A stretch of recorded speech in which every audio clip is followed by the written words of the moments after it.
Actually मेरी modelling में बहुत ज़्यादा रिक्वायरमेंट रहती है। अभी जो आप देख रहे हैं इससे भी थोड़ा और कम होने वाला है, तो इसलिए कर रही हूँ। मुझे ऐसा लगा कि शायद ज़्यादातर लोग अब हिंदी की तरफ जाने के लिए भी वेट को मैनेज करते हैं। मुझे लगा कुछ उस तरीके से जारी होगी। हाँ जी, ऐसी प्लानिंग तो चल रही है और अच्छा ऑफ़र आएगा तो डेफ़िनेटली आप मुझे हिंदी में भी देखेंगे। पूनम जी, भोजपुरी सिनेमा में क्या पूनम दुबे कम नज़र आ रही हैं? हाँ जी, बिल्कुल। कोई ख़ास वजह है? आखिर भोजपुरी सिनेमा से पूनम दुबे दूरियां क्यों बना रही हैं? नहीं, नहीं, मैंने फ़िल्मों से दूरियाँ नहीं बनाई है, बट एक टाइम होता है जब आपको लगता है कि अभी मुझे चुन के सेलेक्टेड काम करना है। बहुत ज़्यादा नंबर ऑफ़ फ़िल्म्स करने के बाद मुझे ये समझ में आया कि there is no matter of quantity, there is matter of quality. तो अभी मेरा ये मानना है कि मुझे अच्छी फ़िल्में करनी है, जिसमें मेरा काम और डायरेक्टर तो अपना 100% देते ही हैं, बट मैं लोगों को बोल सकूँ ये मेरी फ़िल्म है, मुझे सिर्फ हीरो की हीरोइन वाली फ़िल्म नहीं करनी। हाँ, लेकिन तो हमारे यहाँ तो यही कहा जाता है कि फ़िल्में तो हीरो ही चलाता है। नहीं, अभी हमारे यहाँ सबसे नहीं, मतलब सिर्फ हमारे यहाँ नहीं, हर जगह हो गया है कि फ़िल्में डायरेक्टर चला रहा है, फ़िल्में स्टोरी चला रही है, फ़िल्मी कंटेंट चला रहा है। कोई भी सिंगल हीरो बॉलीवुड हो, साउथ हो, भोजपुरी हो, कोई भी हीरो फ़िल्म नहीं चला रहा है। तो ये करेक्शन किया जाना चाहिए। हाँ जी, बिल्कुल। लेकिन अभी भी जब लोग आते हैं साइन करने के लिए, तो फिर वो ये सोचते हैं कि भाई किस हीरो के साथ करनी है, तो उस हिसाब से उसकी रिकवरी बनती है। फिर हाँ, उस कॉन्सेप्ट का क्या होगा? एक्चुअली मैं बस इतना चाहती हूँ कि आप जिस भी हीरो को बॉलीवुड से लेकर के साउथ हर जगह एक अपने एग्रीमेंट पेपर के साथ एक पेपर और लेके जाइए कि इतना मुझे प्रॉफिट मिलेगा तो मैं आपको इतना पेमेंट दूंगा और इतना नहीं मिलेगा तो मैं इतना आपका माइनस कर दूंगा। तो सारे हीरो अपने रेट नॉर्मल कर लेंगे। नहीं, तो मतलब जो मेकर्स होंगे उनको प्रॉफिट नहीं मिल रही है? 100% नहीं मिल रही है। बड़ा स्टेटमेंट है पूनम जी। सच बोलने की बुरी आदत है। अच्छा, तो वैसे फिलहाल अब जब आप किसके साथ फिर फिल्में कर रही हैं? मैं सभी के साथ, मुझे किसी से मतलब, मेरे लिए कोई कोरोना वायरस नहीं है। आपके लिए कोई कोरोना वायरस नहीं। है? अच्छा, मुझे कुछ बताएंगी कौन कौन से प्रोजेक्ट्स हैं जो आप कर रही हैं आपके? अभी मेरी 2 यश जी के साथ हैं और नेक्स्ट मंथ कल्लू जी के साथ जा रही है। रोहित जी के साथ 2 फ़िल्में जा रही हैं, रोहित यादव जी। और उसके अलावा और भी फ़िल्में हैं, जैसे भी होगा मैं बता दूँगी आपको। पूनम दुबे ने खुद को ज़रूर बदला है, लेकिन क्या जो कहानी थी भोजपुरी सिनेमा की, जो कास्टिंग थी, वो भी बदली हुई नज़र आ रही है आपको? सॉरी? जिस तरह आप बदल गई हैं, नो डाउट आपने अपना वेट काफ़ी मैनेज किया है, लेकिन आपको बदलाव नज़र सिनेमा में भी आ रहा है कुछ? मुझे नहीं आ रहा है। क्यों? अगर कुछ नया देखने को मिलेगा तो डेफ़िनेटली लगेगा कि हाँ, बदलाव है। ओके, अभी हमें ये पता चला है कि खेसारी जी की फिल्म रिलीज हुई है डोली सजा के रखना, और जी। बड़ा ग्रैंड प्रीमियर मिला है और उसे पीवीआर में मैं रिलीज मैं किया मैं गया इसको है। सबसे पहले बोलना चाहूँगी।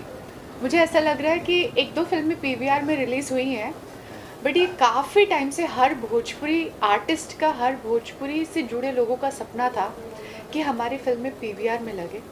तो इसके लिए सबसे ज़्यादा तो मैं ढेर सारी शुभकामनाएँ दूँगी रोशन जी को, शर्मिला जी को, खेसारी जी को, ऑल टीम को, कि मतलब अच्छा है, आपने एक स्टेप अहेड लिया और ये सारी भोजपुरी के लिए बहुत बड़ा स्टेप है। All the best and congrats. तो बदलाव तो शुरू हो रहा है ना मैडम, अगर पीवीआर हाँ में जी, हमें आप स्पेस फ़िल्में मिल रहा अच्छी, है तो डेफिनेटली ये बदलाव है जो शुरू हुआ है।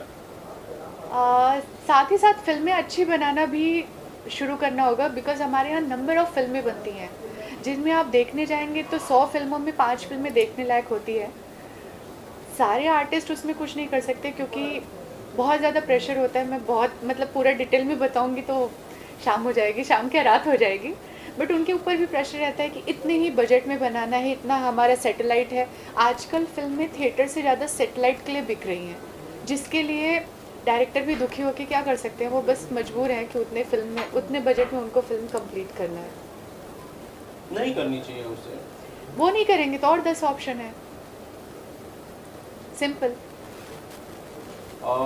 फिलहाल मैं एक चीज़ आपसे ये जानना चाहता हूँ, जी। अभी अभी मैं इंटरव्यू यहाँ पर था मिस्टर अशोक जी का, उन्होंने भी प्रोडक्शन नंबर 2 नाम से खेसारी लाल यादव को लेकर फिल्म अनाउंस की है और एक फिल्म बना रहे हैं जी। अभिनेता से राजनेता, जो कि निरहुआ की बायोग्राफी होगी और मुझे लग रहा है कि शायद भोजपुरी सिनेमा में पहली बायोग्राफी होगी। होगी। हाँ जी, उसके लिए अशोक जी। अशोक प्रसाद अभिषेक जी को ढेर सारी शुभकामनाएं। और अच्छा है, मतलब भोजपुरी में भी बायोग्राफी फिल्में बन रही हैं, प्लस खेसारी जी को लेके बन रही है, और भी मैंने सुना 2-3 और एक्टर भी वो लोग साइन करने जा रहे हैं, तो उनको मेरी ढेर सारी शुभकामनाएं हैं और होप अच्छी अच्छी बड़ी बड़ी फिल्में देखने को मिलेंगी पीवीआर में। क्या क्या पूनम दुबे भी चाहेंगी इस टीम का सदस्य होना चाहेंगी? अच्छी जगह का सदस्य कौन नहीं होना चाहता, वो तो उनकी टीम के ऊपर डिपेंड करता है और प्रोड्यूसर डायरेक्टर के ऊपर डिपेंड करता है। जी। अभी जो अभिनेता से राजनेता है वो पहले शुरू होगी और उसके बाद खेसारी लाल यादव की जो एक फिल्म होगी जिसका टाइटल अब तक फाइनलाइज नहीं है, उसे लाल बाबू पंडित जी डायरेक्ट करेंगे, जिन्होंने back to back Khesari Lal Yadav को लेकर बड़ी बड़ी फिल्में की हैं और सारी की सारी कामयाब हैं। उसमें से 2-3 फिल्में तो मेरी फेवरेट हैं, जिला चंपारण, कुली नंबर 1, और एक उन्होंने बहुत प्यारी सी स्टोरी कल्लू जी के साथ बनाई है, जिसकी मैंने सिर्फ सुनी है, वो फिल्म बहुत अच्छी है, मैं उस फिल्म का वेट कर रही हूँ। ससुराल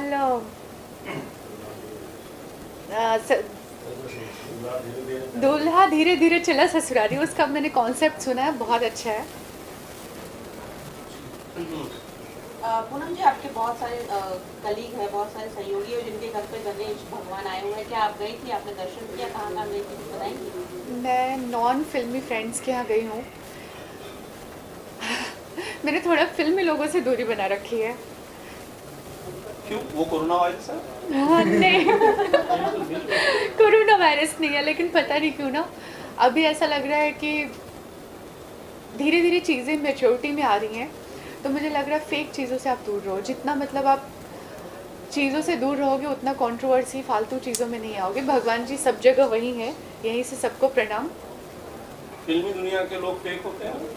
हाँ जी, मैं इंडस्ट्री से हूँ, मैं खुद को भी बोलती हूँ, कई जगह ऐसा होता है कि हमें स्माइल नहीं करना फिर भी मुस्कुराना पड़ता है।